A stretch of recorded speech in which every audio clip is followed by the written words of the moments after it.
Welcome GeoTrig. This is 6-3 polar coordinates. The essential question is, what are polar coordinates? Let's go. So we plotted rectangular coordinates before. That's where you have the x and the y value and you plot it. Polar coordinates are a different way to plot points.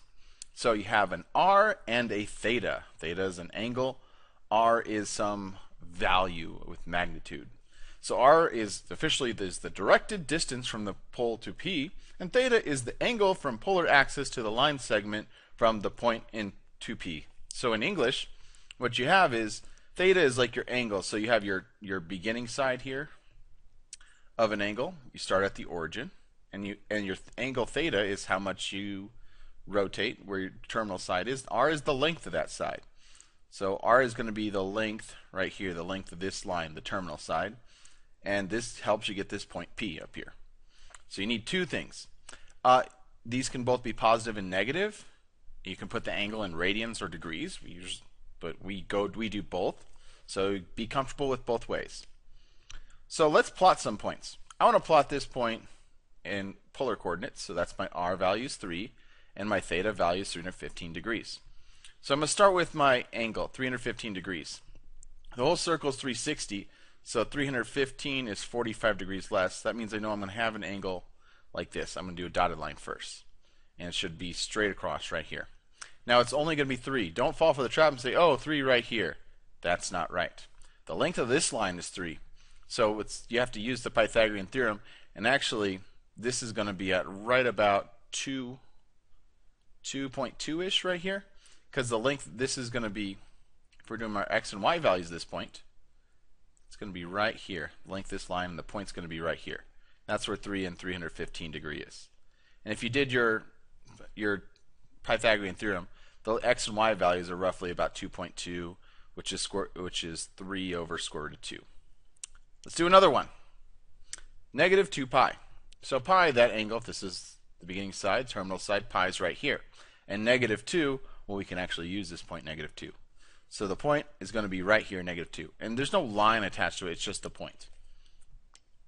Next one, negative 1 and negative pi over 2. So negative pi over 2 means my theta goes clockwise.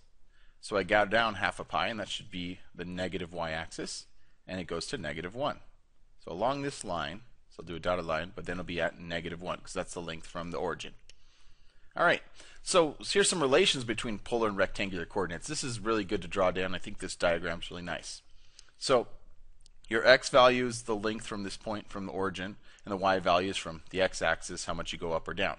So x is going to equal r times the cosine of theta, which makes sense, because if we could write down, you know your angles here, cosine of theta would equal this side, adjacent over hypotenuse, so x over r. And just another way to write that is just multiply both sides by r, and there you get it.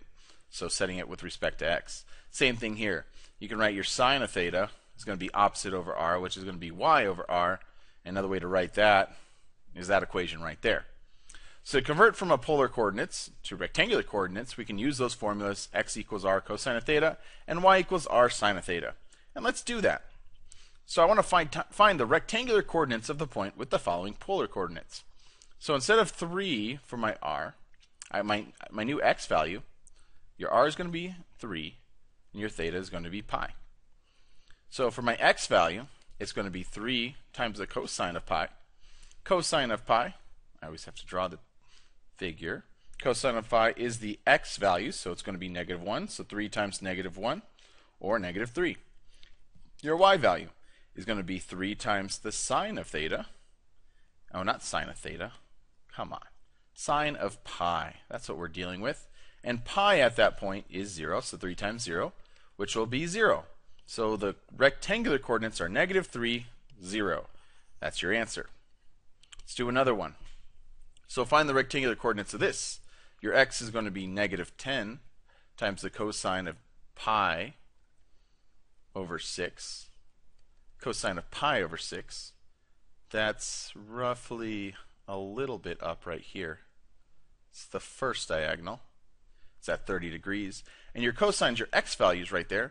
So that's going to be negative 10 times square root of 3 over 2, which will be negative 5 square root of 3. And your y value is going to be negative 10 times sine of pi over 6, pi over 6, which is going to be negative 10. Sine of pi over 6 is positive 1/2, so it'll be negative 5. Your rectangular coordinates are negative 5 radical 3, negative 5. Next value. All right, so to convert a point from rectangular to polar coordinates, that's going the opposite direction, we can plot that point, and we're going to use our Pythagorean theorem and stuff we know about trig. So if you plot that point, and then you know to find r, you can use the distance formula. R is going to equal the square root of x squared plus y squared. And you can find theta by just using your trig functions. Tangent equals y over x. Okay, so let's actually use that. So tangent equals y over x. So let's try r. R is going to be square root of x squared plus y squared. So it's going to be 1 squared plus negative square root of 3 squared, which is going to be square root of 1, and that negative cancel out.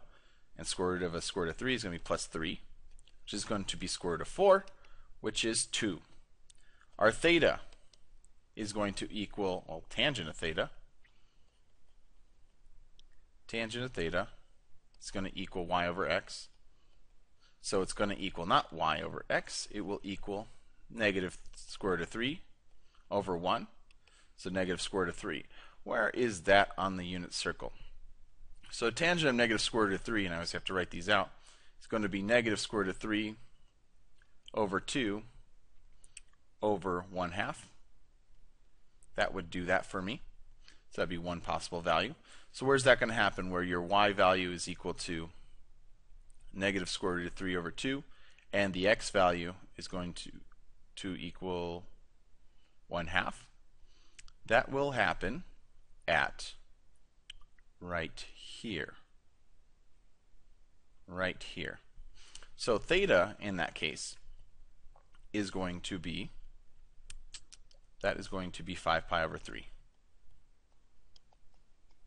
So your answer for this is going to be 2, 5 pi over 3. Yeah. Next one. Okay. Equation conversion. A polar equation is an equation whose variables are r and theta. To convert a rectangular equation xy to a polar equation, just substitute. So you want to make it polar. All right? So all we have to do is substitute. So I'm going to substitute for x, r cosine of theta, and y, r sine of theta. So 3 times r cosine of theta minus r sine of theta. Now our polar equations, we try to equal 6.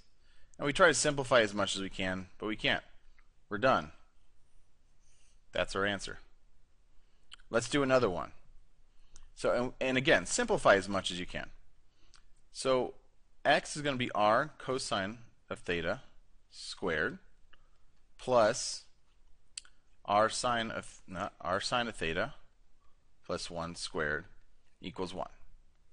So I'm going to write these out. R squared cosine of theta squared plus, and expand out this binomial, is going to be r squared sine of theta squared plus 2r sine of theta plus 1 squared equals 1.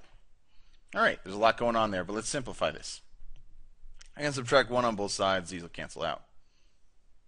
And then, I also can take these two terms here, and I'm going to factor out r squared. So I get r squared times cosine of square root of theta plus sine square root of theta plus 2r sine of theta equals 0.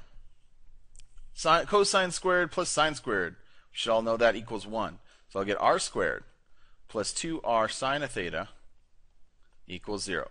And this is as simplified as we can get. We're good with that. Let's do another one. So I want to convert from polar to rectangular. I just got to use those same formulas. So let's do this. Convert the polar equation to a rectangular equation in x and y. So the polar equations r equals 4. It's not even a theta. Well, we have another formula right here I didn't write in the side. R squared equals x squared plus y squared. R squared, oh geez, it's lagging, equals x squared plus y squared. I don't have an r squared, but I'm going to square both sides right here. So I'm going to r squared equals 16. Now I can substitute that r squared and say x squared plus y squared equals 16. And if you remember from equations of circles, that's an equation of a circle with a radius of 4. So the graph of this is going to look like this. So x squared plus y squared equals 16 is the graph of that circle. And r equals 4 is also a graph of a circle with a radius of 4. Which kind of makes sense if you think about this. It's the points that are 4 out from the origin, but since there's no theta, it's all possible values of theta. So it's just going to go around in a circle. This one's going to be a little different. We don't have an r, we just have a theta. So last time we had to square both sides. This time we're going to tangent both sides. Take the tangent of both sides. So rewriting that, because that looks horribly messy, tangent of theta equals tangent of 3 pi over 4. Okay, what is tangent of 3 pi over 4? Well, that's talking about our unit circle. That's 3/4 of the way up. And that's going to be, was it square root, negative square root of 2 over 2 over regular square root of 2 over 2 reduces to negative 1. And tangent of theta. Well, tangent of theta, let's go back a few slides. We say our tangent theta equals y over x. So I'm going to write y over x. And if I'm writing a regular equation, I want to do it with respect to y. I'm going to multiply both sides by x. And what you're going to get for a final equation, these going to cancel, y equals negative x. So this is going to be a line y equals negative x. You know what that looks like. It's going to be a straight line with a negative slope. And here it is.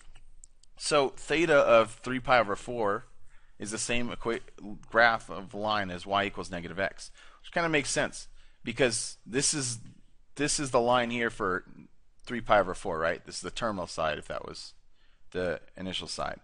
But if you had a negative values for r, you can go in the opposite direction, and so it'll go not just up this way forever, but go back down this way forever, which is the same thing that a line does. That's it.